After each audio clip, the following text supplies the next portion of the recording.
ago. We knew this was forward-leaning. We knew the strategic community, the national security community had to get up the curve. And the reason for this is also straightforward. There is not a military in the world that can stand up to the United States, toe-to-toe. Some are stronger than others, some pose different challenges, but at the end of the day, there's not a Navy we can't disable, there's not an Air Force we can't suppress, there's not a command and control structure that we can't disrupt at some level. And other countries know this. And therefore, if you want to rival the United States, if you want to be an adversary of the United States, the trend is to think in terms of what we call unrestricted warfare or asymmetric warfare. Now, some of this is well known: chemical, biological, radiological weapons, weapons of mass destruction. But the other equally powerful, maybe even more powerful weapons are cyber warfare, and now the new kid on the block is financial warfare. And so these are all being incorporated into strategic doctrine, and not just the United States. In the book, we cite various Chinese documents and studies that explicitly make financial warfare part of Chinese strategic doctrine. But it's actually happening as we speak in Iran. The United States has been ratcheting up sanctions against Iran for years. Actually, these sanctions go back to the 1980s. But most recently, the president went for the jugular. He cut the Iranian central bank, Bank Markazi, out of the global financial system. And the way we do this is we say to all the other banks, if you do business with Bank Markazi, you may not do business in the United States. Well, considering whether it's Deutsche Bank, UBS, Commerce Bank, Credit Suisse, they don't need to be told twice. The U.S. is dead serious about this. They've got enormous operations in the United States, actually larger than in their home countries in some instances. So they immediately cut Bank Markazi out of their list of counterparties. This caused an instantaneous one-day drop in the value of the rial, the Iranian currency, of 40%. Their currency dropped 40% in a single day against our currency. What happened next could also have been anticipated, which is a lot of what's sold in Iran is imported, maybe smuggled through Dubai, but it's imported, which means if you're an Iranian merchant, you need dollars to pay the guys on the creek in Dubai to smuggle your stuff over. Some of it's maybe legitimate from Germany, et cetera. Well, if your currency is down 40%, you need twice as many dollars. So what they did is they doubled their prices in rials. So certain goods overnight went from 200,000 rials to 400,000 rials. Now we're injecting hyperinflation into the Iranian economy. The fact that there are elections in March is interesting. We're doing this ahead of their elections. Whether this is to stir the pot, get the Green Revolution going again, or create some more dissent. Inflation, by the way, is a very powerful motivator of popular discontent. A lot of the Arab Spring, sure, was there a desire for democracy and to get rid of these dictators? Absolutely, but there was an equally strong concern about inflation spreading around the world, thanks to our chairman of the Federal Reserve. And inflation was a big part of the Tiananmen Square demonstrations in 1989. We all remember the papier-mâché Statue of Liberty, but a lot of people in that square were urban workers and people coming in from the countryside who were concerned about inflation. So it's a good way to destabilize a regime. Regime change is really the name of the game in Iran. Nobody wants a war, but if we can get a new group in there running the country, then there might be a way through this nuclear program. So this is financial warfare, clear as a bell. We gamed it in 2009. I certainly expected to see it sooner than later, but maybe not quite this soon. Recent reports this week out of Jerusalem that Iran may be striking a deal with India to sell Iranian oil to India for Indian gold, an oil for gold swap. Again, I don't think I'm giving away too much to tell you that using gold to displace the dollar payment system was a big part of what we did in the war game. This involved China and Russia more so than India, but the point is the same. The U.S. does have a lot of power. We can push people around in the currency wars, but they push back, and one of the ways to do it is to go outside the dollar system. Say, hey, you've kicked me out of the club, fine. I'll start my own club, and it's a gold club, gold for natural resources, and we'll proceed without the dollar payment mechanisms. This is unfolding in, as I say, in real time, and you'll be reading more about it, but you can see at least where it began from a strategic point of view in the first couple of chapters of the book. The middle part of the book are about 4 chapters of history. It's really a history of the international monetary system from 1870 to 2010. And this was very important. I enjoyed writing it, and a lot of the readers have said that was sort of my favorite part of the book. People have different favorites. But it was a very important part of the book, in my view, because at the end of the book, we get into some more challenging economics. Not that daunting. It was certainly written for a wide audience. But as much as I use models and believe in the value of quantitative modeling, and I do, it has limitations. And if you don't recognize the limitations, you will very quickly over-rely on the models. You'll go off course. This was a big contributor to the excesses in the 2006, 2007, and the financial panic of 2008 was over-reliance on these models. So I say, sure, use models, but do so with a lot of humility and understanding of the limitations. Well, that leaves some stuff fuzzy. You can fill in a lot of the fuzziness with a close reading of history. And so I thought that was an important part of the overall analysis, was to show readers we had been there before. And again, for anyone who loves and reads history, that rarely comes as much of a surprise. I talk about two currency wars in the 20th century.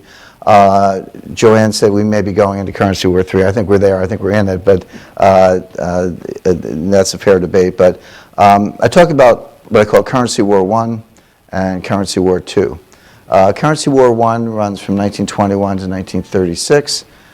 Currency war 2 runs from 1967 to 1987. You'll notice the dating of currency war 1, talk about that for a minute. It overlaps to a great extent with the Great Depression, but it's not exactly the same. It's not coterminous. I actually start a lot earlier. Conventional dating for the Great Depression is sort of 1929 to 1940, starting with our stock market crash and ending with our mobilization for World War II, when government spending kind of got the economy moving again. That's a very American-centric view of the Great Depression. Talk to anyone who's from England, they'll tell you that England was in a Great Depression throughout the 1920s, that their depression lasted much longer. So I start in 1921 with the Weimar hyperinflation, a very well-known episode. At some point it gets silly to talk about what the value of a Reichsmark was. It got into the trillions to buy a loaf of bread. But the more interesting point is that at some point it went infinite, which is another way of saying zero, that janitors swept the currency down the sewers at the end of the day. There no longer was an exchange rate. It was litter. It was confetti. It wasn't even any form of money. What's less well known is that beginning in 1923, Germany had the strongest growing major economy in the world. From 1923 to 1928, they had a very strong period of growth based on a gold-backed currency that they went to. When your paper currency goes to zero, what are you going to do? Issue more paper currency? The Bundesbank knew they had to do something. So Germany had a fair amount of gold. They had lost a lot in World War I, but they still had, I think it was about 700 tons at the time. They were able to go back to a gold-backed currency, which stabilized prices immediately. It was very much in demand. And again, as I say, their economy grew strongly off a low base throughout the 1920s. So that was Germany's bout with devaluing their currencies or cheapening their currencies to gain some advantage. The advantage was interesting, by the way. The reparations from World War II were denominated in gold. So cheapening your currency by itself did not relieve you of the burden of reparations. But what it did do, it was so destructive of the German economy at the time that it engendered a lot of sympathy on the part of the United States. And it was President Coolidge at the time, that they actually, the U.S. was instrumental in getting England and France to ease up a little bit on the reparations payments. So they got some sympathy, even if they didn't get a strict alleviation of the reparations. The reparations were never repaid, by the way. Hitler came along in '33 and just tore it up, and we had World War II and we started over, but those debts were never repaid. Neither were the English and French war debts to the United States.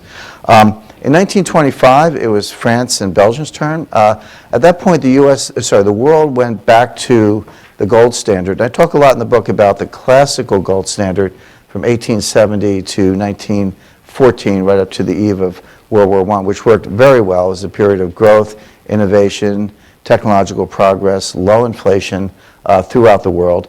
On a strict gold-backed standard that it was voluntary. You didn't have to do it, but the countries that joined the club, as they put it, and they called it a club, were able to sort of share in this prosperity.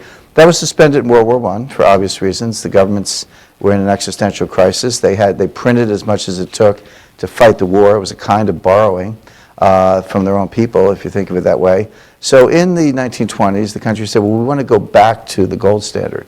It was then that Winston Churchill made what he later called the greatest blunder of his life, considering he planned the Gallipoli invasion. That's a major statement. But Churchill insisted, for what he thought were good reasons, that they should go back to the gold standard at the pre-World War I parity. It's about $20.67 an ounce expressed in dollars. Churchill felt that they were honor-bound, there was a sacred obligation, they weren't going to deprive the note holders of the real value of that money. The problem was they had doubled the paper money supply in the course of World War I. So every gold standard is some relationship between paper money and gold. So if you start out here and you double the paper money and you want to go back to the old parity, you have to cut the money supply in half. And that's what they did, which was tremendously deflationary. It severely impaired the UK economy. That's why they were in a depression in the 1920s and didn't catch up to the United States until the 1930s. The right thing to do in 1925 when this was taking place would have been to recognize the amount of paper money that had been created and to create a new parity. Perhaps $50 an ounce would have been mildly inflationary, and we might actually have avoided the Great Depression. But that's not what was done, at least not by England and the United States. Now, France and Belgium did devalue their currencies before they rejoined. They said, okay, we're going back into the gold club, but not at the old parity. We're going in at a new rate where they were greatly devalued. That devaluation of the French currency, I don't know if many of you may have seen the Woody Allen movie Midnight in Paris, but that golden age of U.S. expatriates, you know, Hemingway and Fitzgerald and Gertrude Stein and others living in Paris, being able to afford to do so was because the French devalued their currency against the dollar. So if you had even a modest amount of dollars, you could sort of live like a king in Paris. Well, so the French and Belgians got a discount getting back in the club. By 1931, it was too much for England. There was a global banking panic going on. I think the period of the Great Depression, there are probably 1,000 books written on it, but I think mine is the first book that discusses the Great Depression and the Panic of 1931 through the lens of 2008. Because I had the benefit of writing the last book, or the most recent book on the subject, I can compare what happened to Lehman Brothers and the failure of Lehman Brothers and the failure of AIG, and the parallels are striking. But anyway, England broke with gold in 1931. By 1933, it was the United States' turn.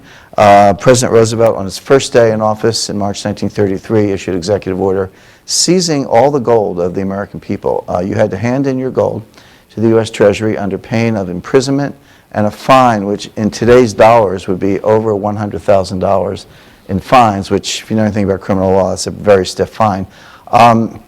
And so now people got paid for it. They got paid $20.67 an ounce. But Roosevelt knew that he was going to revalue it to a new level. So he bought it low, bought it at $20.67 an ounce. He then proceeded to bid up the price through the Treasury to $35 an ounce, which is a 75% increase in the value of gold. Now here we are in the worst period of sustained deflation in American history, and there's one thing that's going up 75%, which is gold. There's a famous anecdote of FDR lying in bed in his PJs and brings in Secretary Morgenthau, who was the Secretary of the Treasury, and he says, well, Henry, what do you think the price of gold should be today? And he said, I know. Bid it up 21 cents an ounce, because 7's my lucky number and 21 is 3 times 7. And the Secretary of the Treasury went out into the market and bid up the price of gold 21 cents an ounce that day. And they did that in stages until they got to 35. By this point, England was screaming because, in effect, you know, when gold goes up, that means the dollar's going down.